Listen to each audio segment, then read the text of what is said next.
Live from the Buffalo Wild Wings studio, here's Sports Nightly.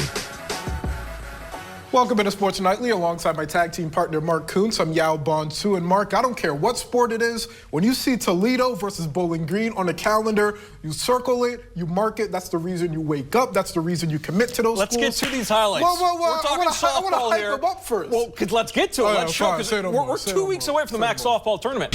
Well, Mark, the dramatics continued in Game 2. Top of the first, bases loaded for BG, already up 1-0.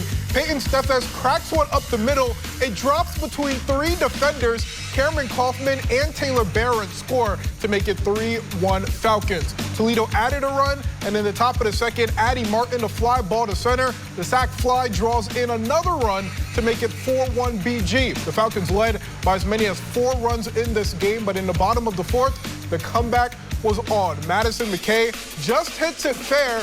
That's enough for 2 runs to score. Rockets cut the lead to 3. McKay's first RBI in 5 games.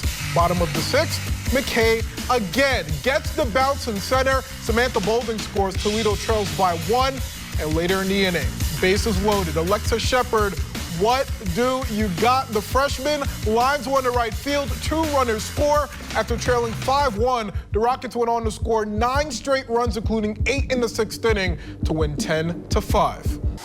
And all the baseball alumni in attendance honored before Game 2. Eastern Michigan got started early, up 1. Ty Stecco flies out to left field. Logan Hugo tags up and beats the throw to home. Eagles take an early 2-0 lead. Next frame, bases loaded for the Falcons. Zach Horkey is walked, and Garrett Wright trots home for the game-time run.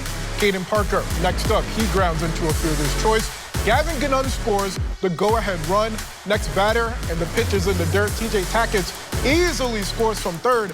Falcons get the Saturday sweep and will go for the weekend broom tomorrow at 1, right here on BCSN.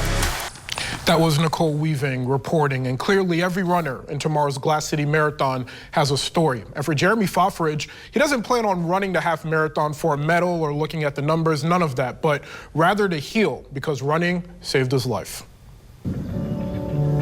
Just such a beautiful area. It's near and dear to my heart.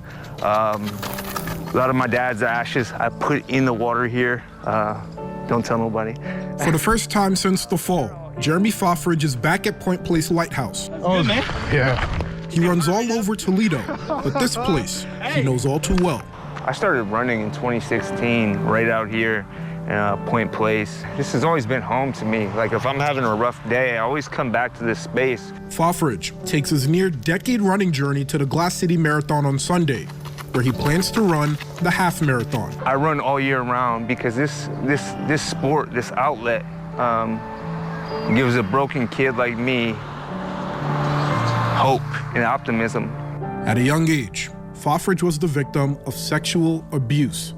As he grew older, running was the way for him to heal from that pain. I struggled with, struggling with my own mental health, with eating disorder, with drug addiction, with body image issues. And it was running that gives me hope every day. Foffridge uses Instagram to take you through his journey. And if you couldn't tell, he's hard to keep up with. 8 years of running will do that for you. Where would you be without running? Something I thought about a lot. I don't know if I'd be here. And I say that with thinking about it a lot. I don't know how I would have coped with life without this sport. And be here, I just mean be alive. Through it all, Foffridge is alive, running and reflecting in the same place where his father's spirit lives, as he looks on to his son, running towards his most complete self with the Glass City Half Marathon on Sunday. I think he would grin, he would cry, and he would say, "That's my JJ. That's my JJ." To see him grin, some smile, that's my boy.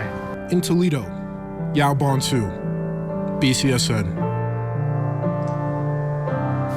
The 48th running of the Glass City Marathon presented by Mercy Health is live on BCSN and the BCSN Plus app tomorrow at 6 a.m. Join Brad Woznicki, Matt Folk, Justin Feldkamp, Sharon Shelton, and Samantha Momeyer all morning long with full coverage. The broadcast is presented by Yark Automotive Group. Under the black lights of Maumee Indoor Theater, Upwards of a dozen matchups took place featuring grapplers of all belt colors and age groups. All matches were under International Brazilian Jiu-Jitsu Federation rules. The event was billed as a state versus state battle where grapplers from Ohio and Michigan faced off throughout the card. Of course, the event was once again led by our very own Deon Thompson, and it served as just a preview of how big Jiu-Jitsu continues to get. Jiu-Jitsu is growing very fast. I think it's just knocking on the doors of the mainstream. Obviously, we've got some star athletes now. You're starting to see, obviously, the UFC is investing a lot in Jiu-Jitsu. Other organizations are pumping a lot of money into the sport. It's really exciting to see, and who knows how big it's going to blow up, but I definitely think it's going to happen.